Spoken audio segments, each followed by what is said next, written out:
Assalaamu calaykum waraxmatullaahi wabarakaatu. Wacan wanaagsan daawadayaal kusoo dhawaada wararka caalamka. Qodobada imika aad ku maqli doontaan waxaa ugu waaweyn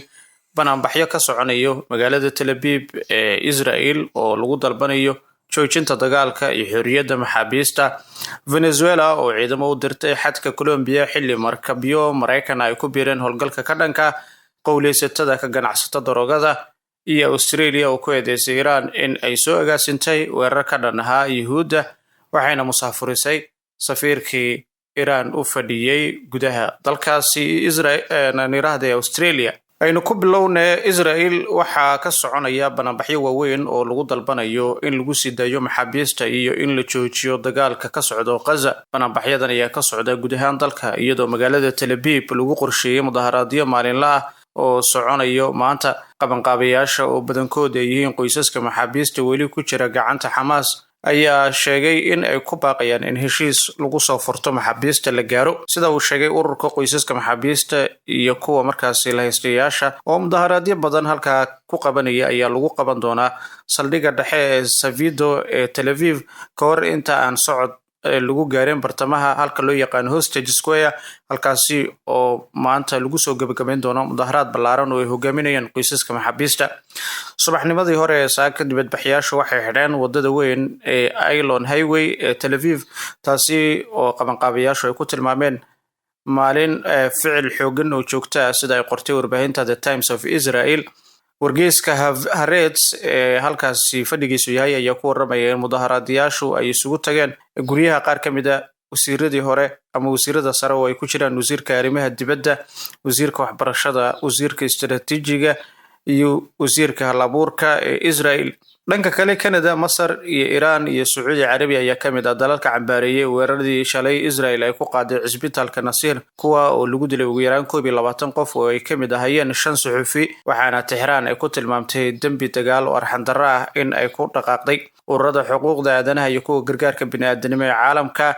ayaa muujiyay caro iyo sidoo kale baqdin xoogan isla markaana si weyn u cambaareeyay weerarkankaasi oo sidoo kale lagu eedeeyay lagu bartilmaameysaday shaqaalaha caafimaadka. Ra'iisul Wasaaraha Israel Benjamin Netanyahu ayaa weeraradan ku sheegay kuwa khalad ku dhacay iyadoo ciidamada Israel ay ku dileen ugu yaraan 61 qofood guud ahaan Gaza Isniintii iyo sidoo kale 20 kale tan iyo waaberigii maanta sida ay sheegeen ila caafimaad. Israel ayaa ku dishay ugu yaraan 26,000 aan yiraahday 62,744 qof dagaalkan Gaza inta uu socday, halka 158,259 qofna ay ku dhaawacmeen. dhinaca kale 1,130 qof ayaa lagu dilay gudaha Israel intii lagu jiray weeraradii Xamaas ee hogaaminaysay ee dhacay 7 Oktoobar sanadkii 2023, waxaana in ka badan 200 qof la qafaashay oo gacanta markaasi lagu qabtay. dhinaca kalena Ra'iisul Wasaaraha Israel Anthony Albanese ayaa ku eedeeyay Iran in ay ka dambeysay ugu yaraan 2 weerar oo ka dhan ah Yuhuudda oo ka dhacay dalkiisa isla markaana ay ku dhawaaqday qorshe lagu musaafurinayo safiirka Iran u fadhiyo magaalada Canberra ee dalkaasi Australia. xilli uu la hadlayay saxaafadda caasimadda Australia Talaadadii, Albanese ayaa weeraradan ka dhacay Sydney iyo Melbourne sanadkii hore ku tilmaamay falal gardarra oo cajiib oo khatar badan leh oo uu soo agaasimay dal shisheeye ujeedadiisu ahayd in lagu wiiqo wada noolaanshaha bulshada Australia. Ra'iisul Wasaaruhu wuxuu intaa ku dareeyay in Australia ay sidoo kale joojisay howlaha safaaradeeda caasimadda Iran ee Tehran diblomaasiyiinta loo raray dal saddexaad. weeraradan waxay ka dhaceen Louis Continental Kitchen ee Sydney 10 Oktoobar iyo Adas Israel ee Melbourne 6 December sanadkii hore sida ay sheegeen saraakiisha Australia. inkastoo wax dhimasho aysan jirin, haddana labadan weerar ayaa lagu gubay hanti waxaana sidoo kale ka dhashay khasaare baaxad leh. wasiirada arrimaha dibadda Australia ayaa sheegtay in safiirka Iran iyo 3 ka mid ah shaqaalihiisa lagu dhawaaqay in aan la aqbali karin ama aan loo ogoleen in wadankaasi ay ka howlgalaan, waxaan la siiyay 7 maalmood oo ay dalka kaga baxaan. waxaana ay sheegtay in tani ay tahay markii ugu horeysay tan iyo dagaalkii labaad ee adduunka oo Australia ay musaafuriso safiir, sidoo kalena la soo celiyay ergeygii Australia ee u fadhiyay magaalada Tehran ee dalka Iran.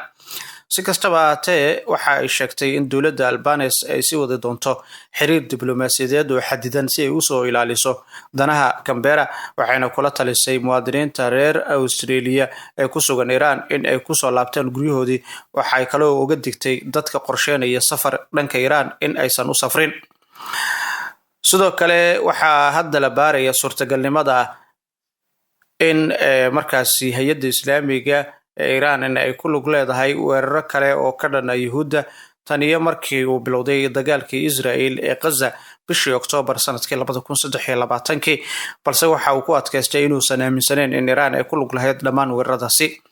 Tallaabooyinka Australia ay ka qaaday Iran waxay sidoo kale kusoo beegmayaan iyadoo xiriirka labada dal iyo Israel uu sii xumaaday kadib markii Australia ay dhaleeceysay gaajada iyo sidoo kale dagaalka Israel ay ka wada Gaza iyo go'aankeeda ku biirista Faransiiska boqortooyada midowday iyo Canada si ay u aqoonsadaan dowlad Falastiiniya golaha guud ee qaramada midoobay bishii Sebtembar. Ra'iisul wasaaraha Israel Benjamin Netanyahu ayaa toddobaadkii hore ku tilmaamay ra'iisul wasaaraha dalkaasi Australia siyaasad daciif oo khiyaamay Israel kuna gafay Yuhuudda Australia. dowladda Australia ayaa ka jawaabtay hadalka Netanyahu iyadoo sidoo kale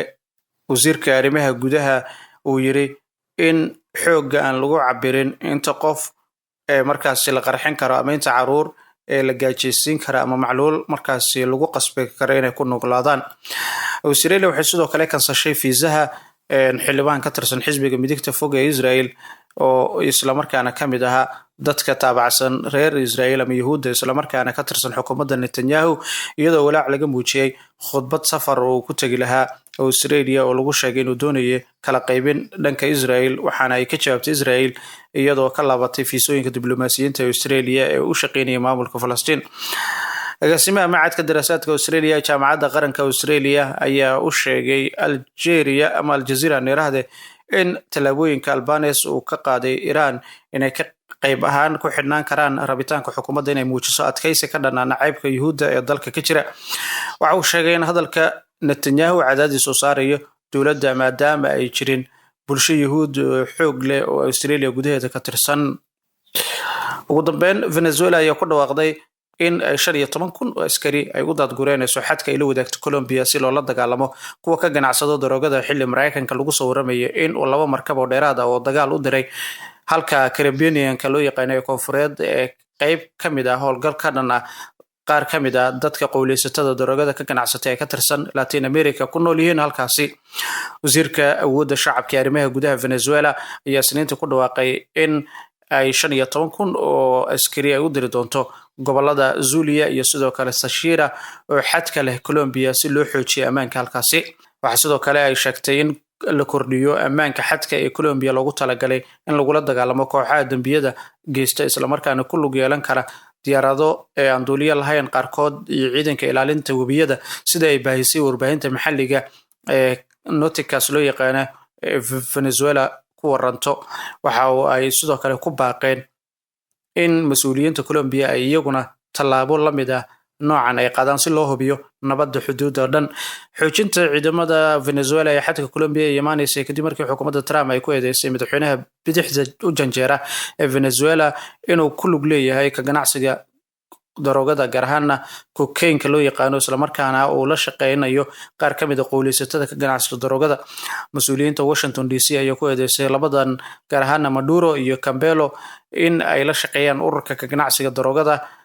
iyo sidoo kale oo Mareykanka u aqoonsaday kooxo argagixiso. guud ahaan inta ayaan kusoo gabagabeynayaa wararkii caalamka oo aad kala socoteen qaar kamid ah warbaahinadeenna sida Manfac TV iyo sidoo kale Baahin News. inta aynu sidoo kale warkiisa kale aad ama aynu kulmi doono, fadlan subscribe inoo saara channelkan, like garee muuqaalkan la wadaaga asxaabtiin.